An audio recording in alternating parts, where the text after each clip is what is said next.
Shalom and welcome to Jerusalem Studio.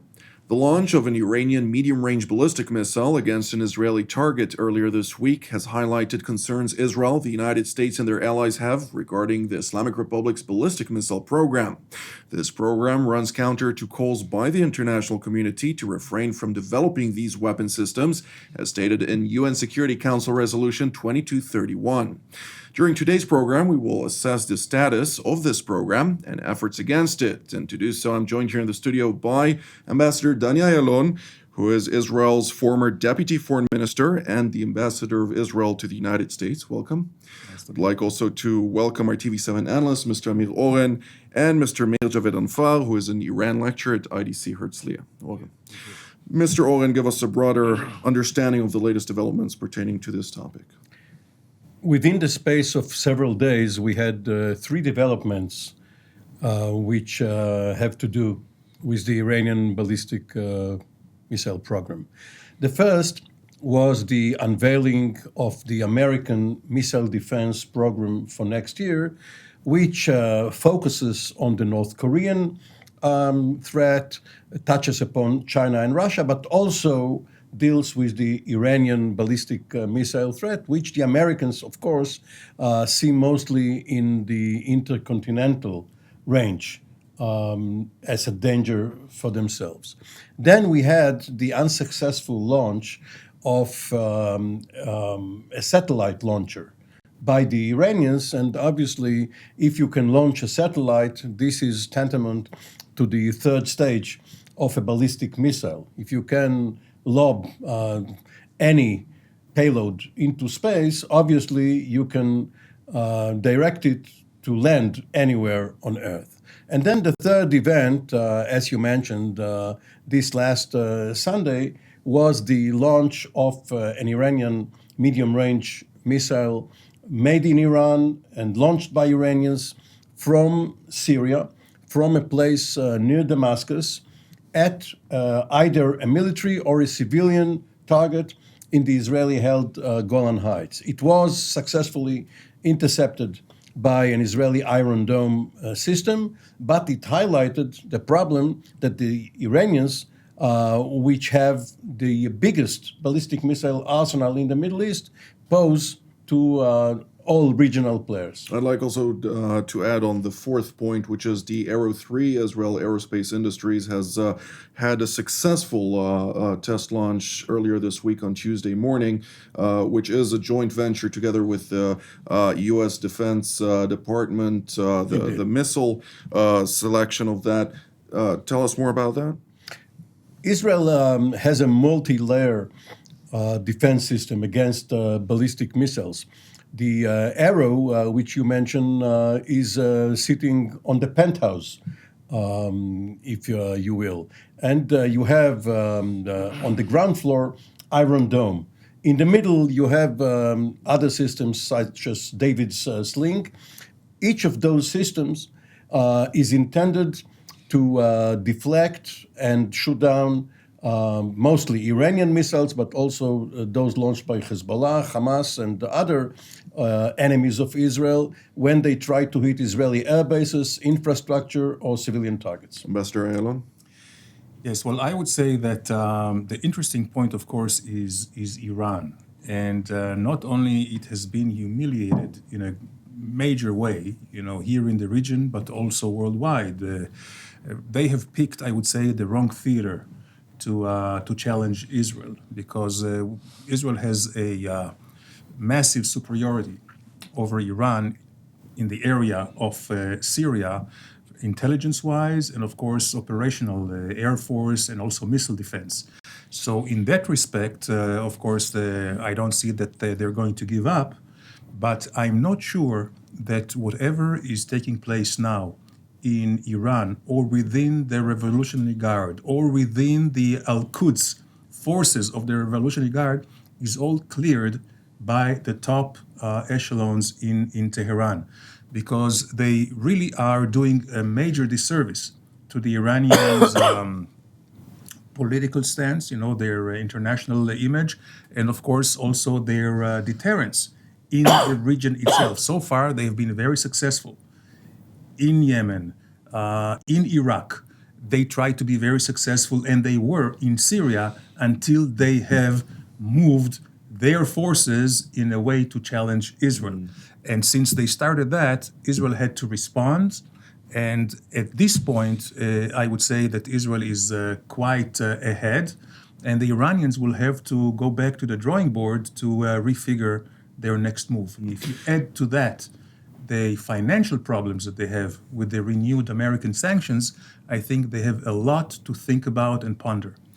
Mr. Javedanfar, beyond your response to what we just heard, I'd like also to hear your opinion with regard to the current rivalry between the army and the Revolutionary Guard within Iran proper, rivalry that has been taking place for quite some time now, but with the failures of the Revolutionary Guard in Syria vis-a-vis Israel, we hear more and more Iranian military officials saying, let us take over and actually attack Israel, including the chief of the Army Air Force and other key persons within the Iranian armed forces.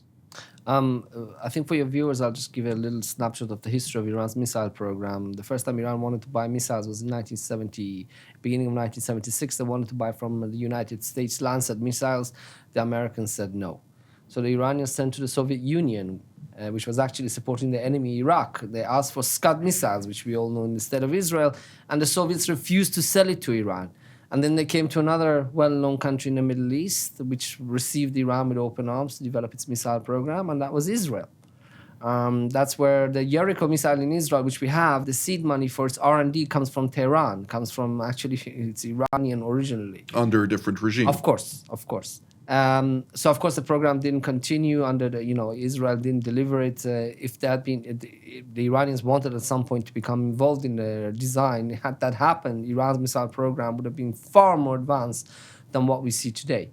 And, of course, after the revolution, what they did was they bought some Scud missiles from North Korea via Libya. And they reverse engineered it. And from then on, they have gone to develop some other short-range missiles. Look, the argument between, as far as I can see in the open source world, there's no argument between the IRGC and the army. The only argument regarding Syria, the only argument I can refer to is that when the chief of the army said that before, when some of his special forces had been sent to the front line in Syria, he said, I didn't decide that. That's the head of the army saying, I didn't decide that. Now, in Iran, you have a proverb. It says, you tell the door so that the wall hears it. When he says, I didn't decide, it's an indirect way of saying the IRGC decided for them. Are people in Iran happy about this? Are Iranian people happy about this? I think the general impression is that no. When you have a country that is neck deep in ecological problems and economic problems, people are unhappy. But look, at the end of the day, I think that Khamenei is very much supporting this endeavor.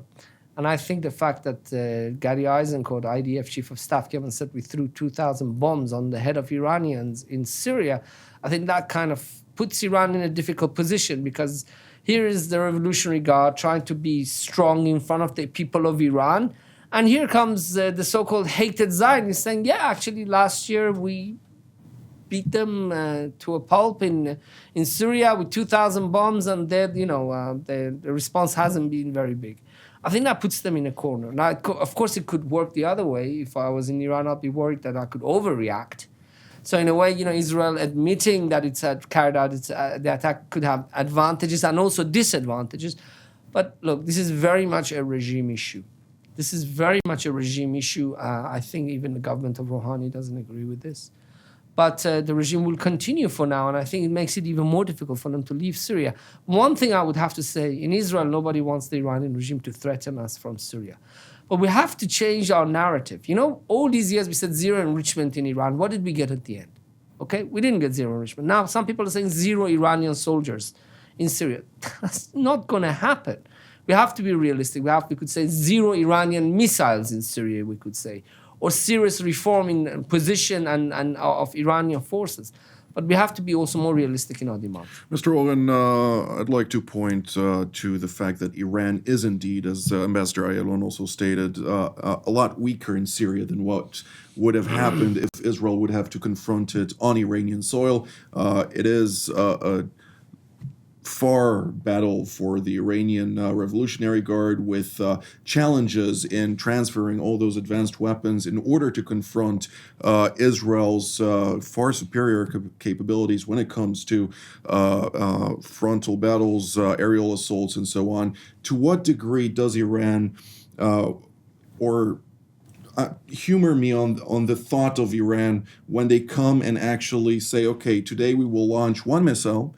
It might be ballistic. It might have various components. It might even have a warhead of up to half a ton. But we won't do beyond that. What is happening there?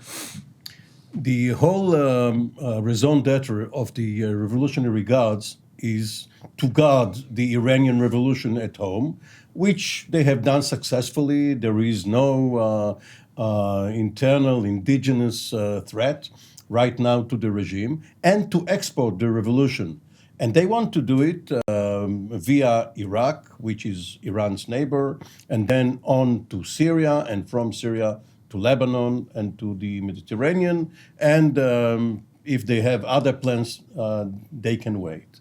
And in order to succeed in that plan, they want to have a land route through Iraq to Syria, and therefore originally, they didn't think that they were overextended by being so far from Iran and so close to Israel, which of course gives Israel an advantage. Now, for some reason, it is considered legitimate for them to be in Syria. Yes, they were invited by the Syrian government, which gives them a veneer of legitimacy for other purposes. But the fact that they are attacking Israel from Syrian soil is tantamount to Israel attacking Iran from Azerbaijan or Afghanistan or from a vessel in the Persian Gulf. And this is what may happen to Iran if they keep attacking Israel from Syria or from another adjacent country. Now, the launch of this missile was known by the Israeli Defense Forces and intelligence agencies long ago. They expected it. They even, in a way, provoked it by an attack a few hours before this launch. They ambushed the Revolutionary Guards under the Quds Force, under Qasem Soleimani, into launching this missile in order to intercept it and in order to retaliate. And once again, much like in last February and last May, they have succeeded, the Israelis, in what they themselves have called Operation Checkmate. They played the Iranians and bested them at their own game. Some even say that this specific missile was tracked from Iran and through the route of smuggling to Syria, which was the whole way monitored by Israel, and the provocation, as you noted. Indeed, not only the missile, but also the planning, the command and control, and the intention to launch. These were all known in advance. Of course, plans can change at the last moment, but the Israelis have been quite dominant in their ability to go into the decision cycle of the Iranians. Ambassador Ayalon? Well, there is another point here.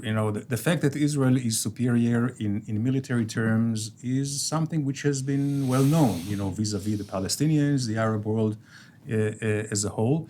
We always had the, I would say, the disadvantage on the political theater and the international community, I would say, how they view us and our opponents. But in this case, Iran has the disadvantage not only on the military, but also on the diplomatic scene.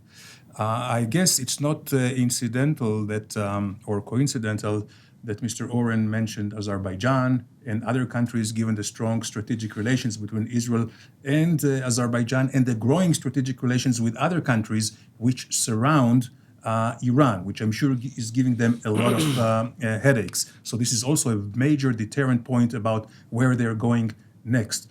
Also, the fact that they do not have the support of Russia. I think it's quite salient, the point that the Russians did not condemn the operation of Israel and the latest attacks on the Revolutionary Guard. In contrast to previous ones, which also signaling to Iran, you are overstepping your ground, you are working against Russian interest, which is to bring calm and stability to Syria, and to the point that maybe there will be a more massive, increased pressure on Iran to step back. Mr. Javedanfar, considering that the ballistic missile program has provided the Islamic Republic with so much headache, in particular lately also the Germans and also the French have announced new sanctions with regard to Iran, the latest being Germany for that matter. What is the interest of Iran to have those ballistic missiles? What is in the interest of the regime or the government or the people? Which one? The regime, which currently for the regime presents the people of Iran. No, it doesn't. The regime says it does, but it doesn't. Ayatollah Khamenei is not elected. Look, they say that during the Iran-Iraq war, Iran did not have missiles, that the Iraqis were using missiles to attack Tehran. And actually, we left 3 months before that. And I can tell you from my father, who lived both with us during the bombardments of the Iraqi Air Force, and then after we left, he lived through the Iraqi Scud missiles, which they were able to do, thanks to the Soviet technicians, by the way, the so-called Russian friends of Iran. They were far more scarier. They would terrorize the hell out of everybody, because unlike the air raids, the missiles gave no warning. You're sitting there, all of a sudden there's an almighty bang, and you don't have any time to go out. You don't have. So that's the regime's justification. Of course, the reason why other countries would not sell weapons to Iran is because Iran was carrying out terrorist bombings on the streets of Paris, assassinations on the streets of London, killing American soldiers in Beirut, and broadcasting Islamic fundamentalism in Turkmen language, in Uzbeki language, in Kazakh language to Soviet Muslims, which basically Iran had just turned into one big enemy manufacturing country by that time of the regime.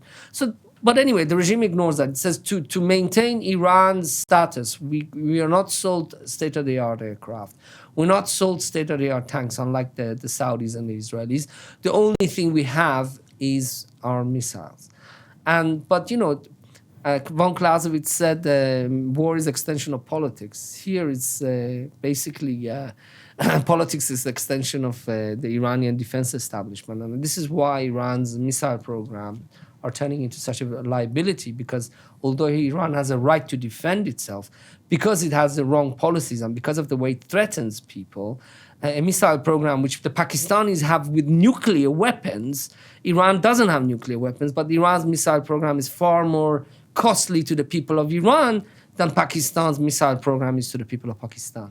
Mr. Oren, I'd like to point specifically to the attempted launch of the rocket where it failed to cross into orbit, but as you noted in your introduction with regard to this specific situation, it can be also used for ballistic missile testing, and of course there is ballistic missile technology in there, which specifically is stated in UN Security Council Resolution 2231 that is something that shouldn't be happening. Tell us more about that. Well, of course, for the last 30 years or so, those countries which already have ballistic missiles have been trying to limit the procurement and then use of such missiles by other countries. This is what is behind the MTCR, the Missile Technology Control Regime, which forbids those who have such technology to sell it to countries such as Israel, Iran, or whatever.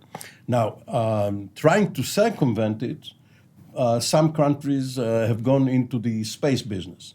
First of all, because they indeed have use for satellites, for intelligence or communications purposes or what have you, or navigation. GPS or GLONASS, as the Russians call it, but also because these are substitute missiles. However, as Meir just noted, if you have a ballistic missile without a nuclear warhead, it is not really feasible for you to use it, because all it can carry is half a ton, perhaps a ton of munitions, of explosives. It's not very accurate, and once you use it, you invite others to attack you. Also, because of the missile defense, which we talked about, and there is an agreement between the United States and Israel, not only that Israel gets $500 million a year for the joint development of such defense, but also in times of war, American ships and other American assets come to Israel's defense. And add to that the fact that if times were tense, Israel or another country could preempt, or at least try to intercept during the boost phase, when the missile is still in Iranian airspace. So it is not really worth anyone's while to have such intercontinental ballistic missiles. This is only done in order to get some prestige. This is not useful at all in war if you don't have a nuclear warhead. And because of the 2015 so-called nuclear deal, the Iranians are not going to have a nuclear warhead anytime soon. So they do it out of spite or for domestic reasons. Domestic reasons more than anything else. This is more domestic reasons than anything else. And they don't get anything out of it. It's for them, it's a lose-lose situation. Mr. Ayalon? Well, anymore, this prestige or domestic situation has turned, on them. It's a kind of a double-edged sword because of the economic plights. The Iranians wonder, why do we need to invest so much, not just in Syria or giving $100 million to the Hezbollah or Hamas, but also putting billions of dollars in this missile capabilities. Now, the boost phase interception is something which is really unique. And I believe now, with the renewed effort of the United States under the guidance of Trump, if you all recall the Star War under Reagan in the 80s, this has stopped. But if the boost phase interception will come into fruition, then it will be even more deterrent, because the idea is to intercept the ballistic missile when it's just launching in the very few seconds where its heat and electronic signature is in the max and where it's very, very slow. And not only that, but you explode it over the heads of those who launched it. So this, together with all the other factors, the economic and the isolation of Iran, I believe will have the Iranians think, and certainly can cause a major debate among the Iranians, whether they should continue and develop these missiles. Mr. Javedanfar, can we expect a shift in Iranian policy when it comes to this specific topic? No. I think the regime seems adamant to want to isolate Rouhani. They basically feel that Rouhani lied to them when he said that if you reach a deal with America, a deal is a deal. And it turns out a deal with America is not a deal. It takes one president to come and cancel it. Now, this is one of the reasons why I was against Trump's policy of walking away from the deal. But on the other hand, the regime is, the regime is very much, they want to settle scores with Rouhani. And one of the ways they settle scores is to continue with the missile program. But you know what? Let me just argue with myself loudly for a moment. But when the deal was in place, they also tested a ballistic missile, and they wrote on it, Israel must be wiped off the face of the earth. I think in the open source world, we are just becoming aware of how much anger that caused for Rouhani. and how much the IRGC were at one point they went and basically said to an Iranian official, former head of the Islamic Republic of Iran Broadcasting, Zarqami, that we want to set up a parallel government with the Revolutionary Guard. And he said, what do you mean parallel government? There already is a government. That caused a lot of anger for Rouhani, but at least he could use the JCPOA. Now he doesn't have the JCPOA. They say that you sold yourself to the West. They humiliated you. They embarrassed you. Now we're settled with this deal. I'm just saying the way the revolutionaries see things.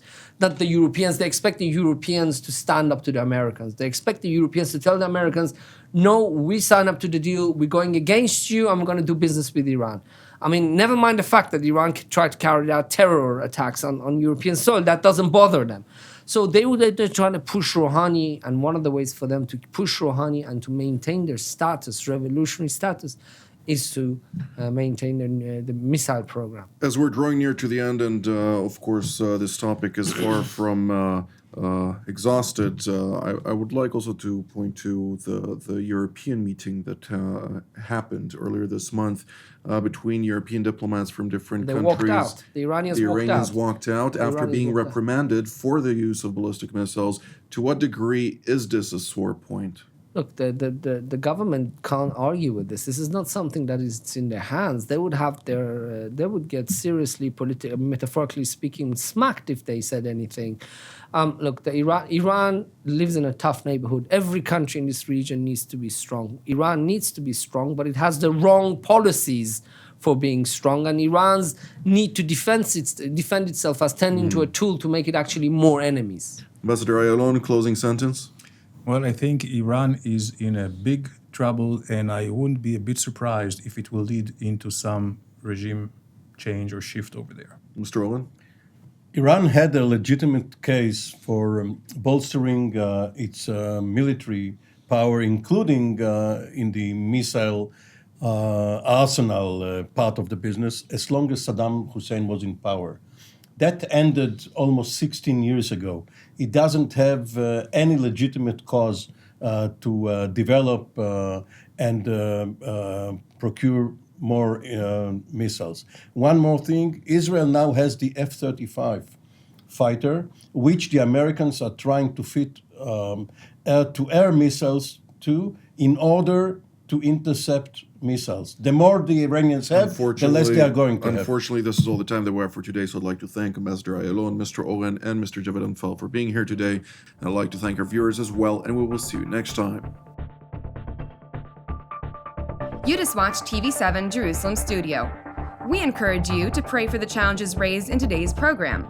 If you were blessed by our production, please consider supporting TV7 Israel. The details of our respective bank accounts for donations from Europe and the United States appear on the screen.